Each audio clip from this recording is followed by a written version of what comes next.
ونعوذ به من شرور أنفسنا ومن سيئات أعمالنا من يهده الله فلا مضل له ومن يضلل فلا هادي له أشهد أن لا إله إلا الله وحده لا شريك له وأشهد أن محمدا عبده ورسوله لا نبي بعده صلى الله عليه وعلى آله وأصحابه ومن تبعهم بإحسان إلى يوم الدين. أما بعد رب اشرح لي صدري ويسر لي أمري واحلل عقدة من لساني يفقهوا قولي. Bapak-bapak, ibu-ibu, para hadirin dan hadirat jamaah Masjid Al-Muqarrabin Telkom Jakarta Selatan, mudah-mudahan Allah Subhanahu wa taala memberikan kekuatan kepada kita untuk bisa melaksanakan ibadah di bulan Ramadan dengan sebaik-baiknya, dan Allah jaga iman dan Islam kita, Allah jaga kesehatan kita, Allah jadikan keluarga kita keluarga yang sakinah, mawaddah warahmah, anak-anak kita semuanya dijadikan anak yang saleh dan salihah, amin ya rabbal alamin. Hari ini saya akan membahas tentang kesalahan seputar puasa Ramadan. Kesalahan yang pertama, seringkali orang menganggap bahwa perbedaan terkait dengan awal Ramadan yang seringkali terjadi antara pemerintah dengan Muhammadiyah tahun ini sama seperti tahun sebelumnya. Tahun ini jauh lebih kompleks perbedaannya. Karena kalau Muhammadiyah menerapkan yang sebelum-sebelumnya, tahun ini akan sama. Tapi tidak seperti itu. Muhammadiyah merubah sistemnya, yaitu dengan melakukan hisab. Negara manapun di dunia ini yang sudah mulai puasa, yang sudah terlihat bulan, dia ikut. Sehingga yang diikutinlah Alaska sana. Dalam hisabnya di Alaska sudah terlihat bulan. Sehingga jadi nggak bakalan ketemu dengan kita, karena di kita belum terlihat, dan nggak mustahil terlihat semalam itu. Jadi nggak mungkin. Kalau selama ini adalah mereka hisab artinya mereka hitung apakah bulan terlihat di Indonesia atau tidak selama ini. Tapi tahun ini Muhammadiyah menerapkan apakah terlihat bulan di salah satu negara di dunia ini atau tidak, gitu kan? Sehingga jauh sekali dengan sistem pemerintah. Kalau pemerintah kan cuma melihat bulan di sini. Jadi itu yang banyak sekali orang bertanya, ya, dan mustahil akan sama. Bahkan Idul Fitri pun mustahil sama, ya. Kenapa? Karena Muhammadiyah menerapkan hisab di negara manapun. Pokoknya di negara manapun yang ada potensi bulan terlihat, kita ikut, gitu kan? Walaupun di ujung dunia sekalipun, gitu kan? Jadi itu yang diterapkan oleh Muhammadiyah. Kenapa terjadi perbedaan ini? Karena memang ulama ada dua pendapat. Pendapat pertama, apakah seluruh dunia bisa disatukan puasanya atau tidak? Artinya kalau sudah ada negara yang mulai puasa, kita ikut, gitu kan? Seluruh dunia ikut. Itu pendapat yang pertama. Pendapat pertama bisa disatukan. Pokoknya kalau ada negara di dunia ini yang sudah mulai puasa, ikut semua, gitu kan? Itu pendapat pertama. Pendapat yang kedua, itu pendapat mazhab Syafi'i. Seluruh lokasi, seluruh tempat itu melihat bulan sendiri-sendiri, tidak harus sama. Seluruh negara, ya, melihat bulan sendiri-sendiri. Kalau terlihat di negaranya silakan puasa, nggak terlihat jangan puasa, gitu kan? Itu pendapat kedua, dan itulah pendapat mazhab Syafi'i. Pendapat mazhab Syafi'i, seluruh negara masing-masing mereka mencoba untuk melihat bulan, karena kalau tidak terlihat bulan, siapa yang perintahkan kita puasa? Sama dengan waktu sholat, nggak sama. Nggak mungkin kita sholat dengan waktu Arab Saudi. Sholat zuhur di Arab Saudi belum. Sekarang baru jam 12, baru jam 8-an di sana, ya. Nggak mungkin kita ngikutin Arab Saudi untuk sholatnya, gitu kan? Jadi itu pendapat yang kedua, pendapat mazhab Syafi'i. Masing-masing negara berpuasa sesuai dengan ru'yahnya. Dalilnya mana? Dalilnya ada di hadis yang diriwayatkan oleh Imam Muslim, ya, dari Quraib, ya, salah seorang dari tabi'in. Dia pernah suatu hari dia puasa, awal puasanya dia di Syam. Di Syam saat itu sudah terlihat bulan hari Jumat. Tapi di Madinah, jarak Syam dengan Madinah itu ya kira-kira jarak Sumatera Jawa lah, ya, antara Sumatera ke Jawa.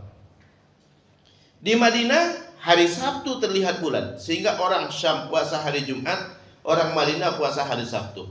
Ini Quraib, dia berangkat ke Madinah, ketemu dengan Ibnu Abbas, sahabat Rasulullah. Ibnu Abbas sahabat Rasulullah dan sepupunya Rasulullah yang terkenal dengan faham isi Quran. Lalu Ibnu Abbas ketemu dengan Quraib, mata tasumuna fi Syam. Kalian di Syam mulai puasanya kapan? Hari Jumat. Ra'aital hilal, ente lihat hilalnya? Iya. Ya. Saya lihat hilalnya, wa ra'ahun nas, dan orang-orang melihat hilal. Artinya Jumat mereka sudah puasa. Amma nahnu, adapun kami, kata Ibnu Abbas, di Madinah, nasumu yaumas sabt. Kita puasanya hari Sabtu, ya. Karena kita tidak melihat bulan di hari Jumat, maka kita tunda sampai hari Sabtu. Kata Quraib, murid dari Ibnu Abbas, lima la tasumu ma'a ahli Syam. Kenapa kalian enggak puasa bersama-sama penduduk Syam? Penduduk Syam udah puasa, kenapa kalian enggak ikut aja? Hakadha 'allamana Rasulullah. Kata Ibnu Abbas, beginilah Nabi mengajarkan kepada kita. Ya, setiap daerah sesuai dengan ru'yah masing-masing. Itu hadis ada di Sahih Muslim. Hadis yang sahih, itulah yang dipegang oleh mazhab Syafi'i, bahwa setiap daerah sesuai ru'yah masing-masing. Dan itu yang dianut seluruh dunia sekarang. Makanya seluruh dunia semua ru'yah semua. Nggak ada berdasarkan Alaska, enggak. Ya. Kalau ngelihat bulan, mereka puasa. Nggak ngelihat bulan, nggak puasa. Arab Saudi puasa hari ini karena mereka melihat bulan. Berdasarkan hasil sidang isbatnya, ternyata bulan terlihat di kota Tumail. Tumail yang ada di Arab Saudi, maka mereka puasa berdasarkan ru'yah yang ada di Tumail, di salah satu kota di Arab Saudi. Kalau mereka nggak lihat bulan, mereka nggak puasa hari ini. Jadi mereka puasa karena ru'yah lokal, bukan ru'yah yang ada di Amerika, ya, bukan ru'yah di Alaska, bukan. Ya. Jadi tidak ada negara di dunia ini yang memperlakukan puasa ngikut yang mana duluan, tidak. Ya, nah itu yang diterapkan oleh Muhammadiyah, ya. Siapa yang benar, Ustaz? Ya, masing-masing bertanggung jawab. Masing-masing bertanggung jawab kepada Allah Subhanahu wa taala, masing-masing harus punya hujjah untuk dia sampaikan kepada Allah, ya. Tidak bisa kita mengatakan, "Ya Allah, aku ikut Muhammadiyah." Tidak. Muhammadiyah pun pengikut Muhammadiyah akan aku tanya semua, kata Allah, ya. Jadi ngikut kita berhujjah masing-masing. Masing-masing nggak boleh kita beramal kecuali sesuai dengan keyakinan kita mana yang benar, gitu kan? Nabi dalam hadis pernah mengatakan, sumu li ru'yatihi wa aftiru li ru'yatihi. Berpuasalah karena melihat bulan, dan Idul Fitri karena melihat bulan. Kalau nggak melihat bulan, siapa yang suruh itu puasa, ya? Dan kemarin seluruh Indonesia nggak terlihat bulan dan mustahil terlihat bulan, ya.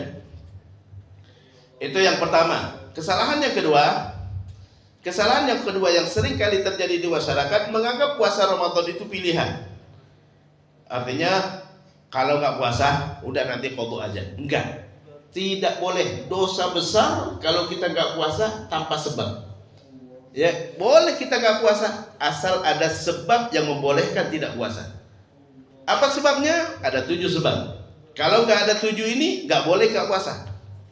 Pertama, sakit saja nggak otomatis boleh nggak puasa. Sakit yang menyebabkan dia berat puasa. Yang kedua, musafir saja melakukan perjalanan jauh nggak otomatis boleh nggak puasa. Syaratnya adalah perjalanan jauh minimal 85 km, perjalanannya bukan perjalanan maksiat, dan sudah di luar kota. Kalau belum di luar kota belum boleh. Misalnya besok kita mau ke Bandung 85 km lebih. Ustaz, saya besok mau ke Bandung, jadi boleh nggak puasa? Jam berapa ente berangkat ke Bandungnya? Jam 9. Berarti ente masih di rumah subuhnya. Kalau masih di rumah subuh, ente wajib puasa. Syarat boleh nggak puasa kalau udah di luar kota. Ente masih ada di rumah. Berarti dari subuh sampai jam 9 sebelum ente berangkat, ente tetap puasa. Nanti sudah di luar kota, lihat kondisinya. Kalau ada yang mengharuskan ente nggak puasa karena nggak sanggup lanjutkan, batalin. Tapi kalau nggak ada yang mengharuskan, jangan batalin. Besoknya kalau ente masih dalam perjalanan, silakan dari awal ente nggak puasa. Itu yang kedua. Jadi musafir nggak otomatis boleh nggak puasa. Tapi kalau musafir dia sanggup puasa dan tidak memberatkan, silakan nggak puasa. Karena memang rukhsah untuk tidak puasa. Tapi kalau memang memberatkan, Kalau nggak memberatkan sama sekali, lebih baik berpuasa ketimbang tidak berpuasa. Allah Subhanahu wa taala setelah menyebutkan musafir boleh nggak puasa, Allah mengatakan wa antasumu khairul lakum. Kalian berpuasa lebih baik daripada tidak, ya. Kemarin ada yang nanya ke saya, Ustaz, kita umroh, ya, di bulan Ramadan. Umroh itu musafir, iya. Berarti boleh nggak puasa? Boleh. Kalau gitu kita boleh nggak puasa? Boleh. Tapi kalau itu nggak puasa, rugi itu nggak puasa. Lu kenapa? Umroh sunnah. Pahalanya lebih kecil daripada puasa. Puasa wajib. Yang wajib itu 70 kali lipat dari yang sunnah. Mending ente nggak usah umroh kalau ente nggak puasa. Mending nggak usah umroh, kecuali kalau ente memang sengaja mau puasa, tapi ternyata fisik ente lemah sakit, silakan, ya, di luar dugaan. Tapi kalau udah niat dari awal, saya mau umroh, selama umroh nggak usah puasa, mending nggak usah umroh. Kenapa? Karena umroh sunnah. Sunnah itu dibandingkan yang wajib 70 kali lipat. Mending ente puasa nggak usah umroh daripada ente ngejar umroh tapi nggak puasa. Ya, tapi kan urusan puasa bisa dikodok. Puasa dikodok di luar Ramadan nilainya cuma 1. Puasa di bulan Ramadan nilainya 70. Ente pilih yang mana? Gitu kan? Jadi kita puasa di bulan Ramadan 70 kali lipat dibandingkan di luar Ramadan. Walaupun kita bisa kodok 70 kali lipat, kita dapat pahala di bulan Ramadan. Dibandingkan kita kodok cuma 1, cuma menggugurkan dosa saja. Tapi kalau terkait dengan kita puasa di bulan Ramadan, dapat pahala 70 kali lipat dibandingkan kita puasa di luar bulan Ramadan. Jadi jangan sia-siakan. Kalau kita pun musafir, sebaiknya ente puasa.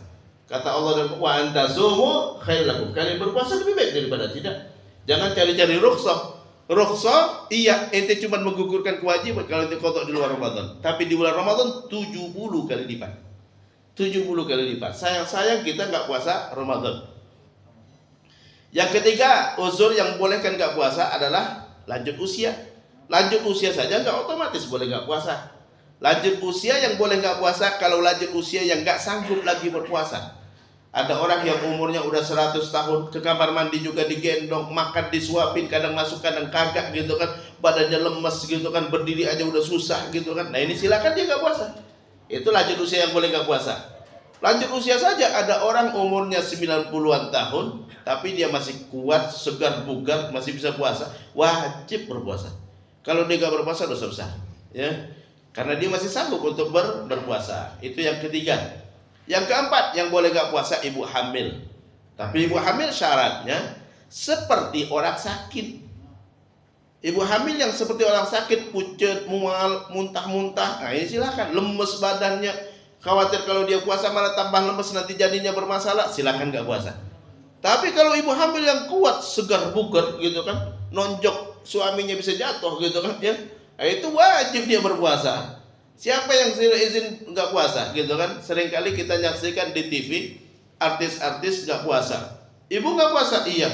Kenapa saya cuti puasa? Karena hamil. Siapa yang kasih cuti? Allah tidak pernah menyebut ibu hamil boleh nggak puasa. Ulama menggunakan kias. Kias itu apa? Disamakan hukumnya dengan orang sakit kalau kondisinya seperti orang sakit. Kalau dia tidak seperti orang sakit, dia kuat, segar bugar, ya, bisa joget-joget, jalan, bahkan lari-lari kecil gitu kan, ya. Atau baru hamilnya cuma baru seminggu 2 minggu gitu kan, ya belum terasa banget, wajib dia berpuasa. Kalau dia nggak berpuasa, maka dosa besar hukumnya. Boleh ibu hamil nggak puasa kalau kondisinya sama seperti orang sakit. Termasuk juga yang kelima, ibu yang menyusui, nggak otomatis ibu menyusui boleh nggak puasa.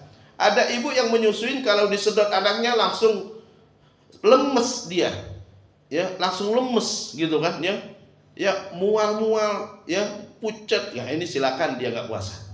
Tapi ada ibu yang menyusuin asinya deres, ya, nggak disedot malah dia nggak enak gitu kan, kenceng banget gitu kan, ya, dia kalau disedot malah senang dia gitu kan, ini wajib puasa. Siapa yang izinkan nggak puasa? Itu yang kelima, ya, ibu hamil, ibu yang menyusui boleh nggak puasa kalau kondisinya seperti orang sakit, disedot asinya sama anaknya langsung lemes badannya, langsung pucat, ya, energinya habis gitu kan, ya. Kalau dibiarkan bisa sakit dia, silakan nggak puasa. Yang keenam, yang boleh nggak puasa adalah bukan nggak boleh, tapi wajib nggak puasa perempuan haid. Yang ketujuh, perempuan nifas. Perempuan haid dan nifas haram berpuasa. Bukan boleh nggak puasa, tapi tidak boleh puasa, haram hukumnya. Nah itu 7 sebab orang boleh nggak puasa. Jadi puasa Ramadan bukan pilihan. Dosa besar kalau ada yang mengatakan, dah saya besok nggak puasa aja dah. Ya nanti yang penting qadha, nggak boleh. Ya nggak boleh kita sengaja nggak puasa tanpa sebab yang membolehkan. Nabi kita Muhammad SAW dalam hadis yang diriwayatkan oleh Imam Ahmad, Nabi bersabda, "Man aftara yauman min Ramadan min ghairi rukhsatin rakhasahallahu lahu lam yaqti anhu siyamud dahri wa insama." Siapa yang tidak berpuasa tanpa sebab yang Allah bolehkan untuk tidak dia berpuasa, tidak bisa dia qadha walaupun dia puasa setahun penuh. Jadi kalau tidak berpuasa 1 hari tanpa sebab, sakit kagak, musafir kagak, hamil enggak, menyusui enggak, lanjut usia juga enggak, haid dan nifas enggak, maka itu dosa besar. Inti puasa setahun penuh pun enggak bisa menggantikan 1 hari itu. Inti harus taubat, ya, jangan ulangin lagi dan minta ampun sama Allah. Karena itu dosa besar, ya. Ini banyak orang menganggap tidak berpuasa itu boleh-boleh aja, enggak boleh tanpa sebab. Ya. Yang ketiga, kesalahan yang ketiga, banyak orang menganggap ibu hamil dan menyusui kalau nggak puasa cukup bayar fidyah. Itu salah juga. Nggak ada ulama yang bilang bayar fidyah. Yang ada pilihannya 2 kalau ibu hamil dan menyusui nggak puasa. Pertama, qadha. Yang kedua, qadha plus fidyah. Bukan fidyah saja, qadha plus fidyah. Kapan dia harus qadha saja? Qadha saja kalau fisiknya lemah, ya, kondisinya seperti orang sakit. Plus fidyah kalau disertai janinnya bermasalah. Ini bayar fidyah juga. Gak ada yang bilang bayar fidyah. Fidyah itu hanya untuk 2 orang saja. Yang bayar fidyah untuk 2 orang, atau yang ketiga tambah ibu hamil tapi disertai qadha juga. Yang pertama, orang lanjut usia gak sanggup lagi qadha. Yang lanjut usia, ya, ke kamar mandi juga digendong, ya, duduk aja udah susah gitu kan, kasih makan juga kadang-kadang masuk kadang kagak gitu kan, ya. Nah itu gak mungkin kita wajibkan qadha. Karena Allah berfirman dalam Al-Qur'an, wa 'alal ladzina yutiqunahu fidyatun ta'amu miskin. Yang gak sanggup lagi berpuasa, itulah orang yang gak sanggup lagi berpuasa. Gak mungkin kita suruh qadha. Kapan dia bisa qadha, ya? Tinggal nunggu hari doang. Tinggal nunggu, kalaupun bertahan mungkin berapa bulan gitu kan, ya. Gak mungkin kita wajibkan dia qadha. Wa 'alal ladzina yutiqunahu, yang gak sanggup lagi mengqadha, fidyatun, bayar fidyah. Jadi fidyah itu yang terakhir. Jadi itu yang pertama, orang lanjut usia atau yang sakitnya gak sembuh-sembuh, udah terbaring, ya, kita gak tahu kapan sembuhnya, sakitnya sudah parah sekali gitu kan, ya. Nah ini cukup bayar fidyah, karena gak mungkin kita bebankan dia qadha. Kalau ditunda-tunda juga berapa lama nanti, ya, belum tahu tahun depan bisa sembuh gitu kan. Yang ketiga, yang meninggal dunia. Ini karena nggak mungkin dia qadha lagi. Udah keburu meninggal, masih punya hutang puasa, bayar fidyah. Yang keempat, tadi ibu hamil dan menyusui tapi disertai qadha. Disertai qadha kalau janinnya bermasalah. Jadi banyak, Ustaz, saya 3 kali hamil, saya selama ini cuma bayar fidyah, jadi harus diqadha. Iya. Waduh, banyak sekali, Ustaz. Nggak banyak. 3 kali hamil dikali 3, 90 hari. Setahun itu ada 300-an hari. Silakan dicicil 90 hari. Ya, cicil dari sekarang, daripada nanti tagihannya di hari kiamat. Tagihannya di hari kiamat, bukan sekarang, ya. Jangan sampai nanti kita merasa aman, ternyata Allah gak terima. Ente harusnya qadha, kenapa ente gak qadha? Fidyah itu kata Allah untuk orang yang gak sanggup lagi qadha, baru bayar fidyah. Nah ini di masyarakat banyak sekali menganggap ibu hamil dan menyusui, ya, otomatis bayar fidyah. Tidak, qadha saja atau qadha dan bayar fidyah, itu yang ada. Yang keempat, ya,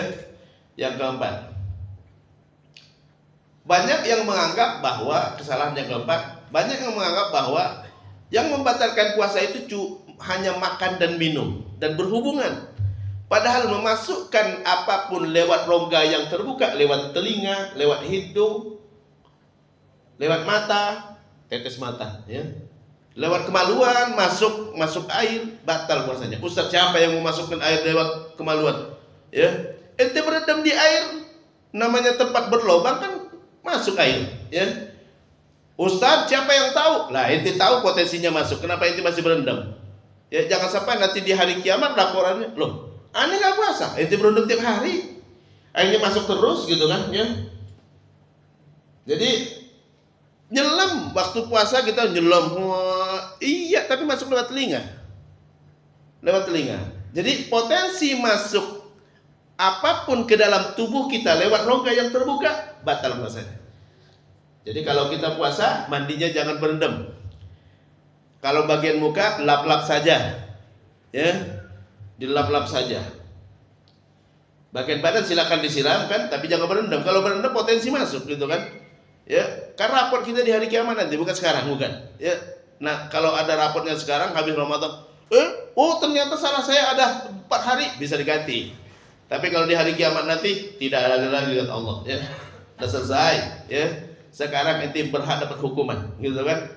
Nabi dalam hadis mengatakan, "Wa baligh fil istinsyaqi illa an takuna sha'iman." Masukkan air ke hidung saat berwudu kecuali puasa, kata Nabi. Berarti masuk lewat hidung batal.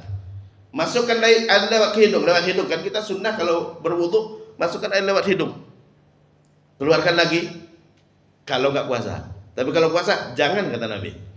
Ya, kumur-kumur Ustaz, kalau bisa hindarin aja dulu. Ya, ente wudu, ya nggak usah kumur-kumur, nggak usah masuk, karena itu sunnah bukan wajib. Ya, hindarin, jangan sampai nanti kita kumur-kumur, pas lagi sholat nelen ludah, loh kok kayak air keran rasanya. Ya, air kerannya masih nyisa berarti, ya. Jadi batal puasanya. Lo kenapa? Ente minum air keran, ya, karena rasa air keran, ya. Jadi jangan dikira makan dan minum saja, enggak. Masukkan apapun lewat rongga yang terbuka. Obat tetes mata batal, masuk.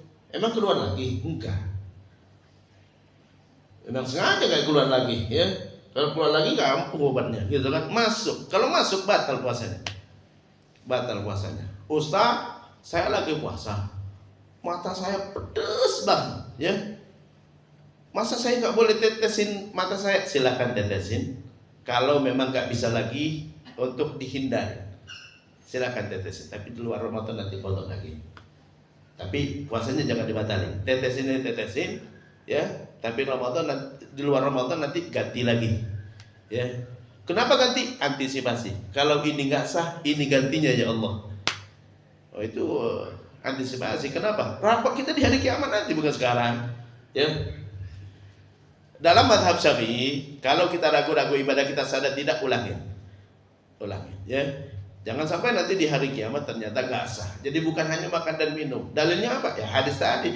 Kata Nabi, masukkan air ke hidung saat berwudu kecuali puasa.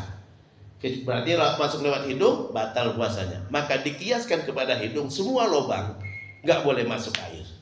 Semua lubang gak boleh masuk air, termasuk lubang telinga, lubang mata, ya, lubang kemaluan yang nggak boleh masuk air juga. Jadi kalau puasa jangan berenang, jangan berendam, ya, mandi secukupnya aja, siram saja ke badan, bagian kepala yang banyak lubangnya kita lap-lap saja, ya, diusap-usap saja sekira-kira nggak masuk, gitu kan? Itu yang keempat atau yang kelima, ya. Berikutnya, kesalahan berikutnya adalah banyak orang menganggap kalau kita sedang sahur dengar azan masih boleh makan sampai azan selesai. Itu kesalahannya berikutnya. Tahap kelima, tahap keenam, ya. Puasa itu bukan dari azan selesai, tapi dari subuh. Dari subuh, bukan dari azan selesai, ya. Dari subuh. Nah, Allah Subhanahu wa taala berfirman, "Wa kulu washrabu hatta yatabayyana lakumul khaytul abyad minal khaytil aswad minal fajr." Makanlah, minumlah sampai datang waktu fajar, datang waktu subuh. Wah, datang waktu subuh udah gak boleh makan lagi walaupun belum dengar azan.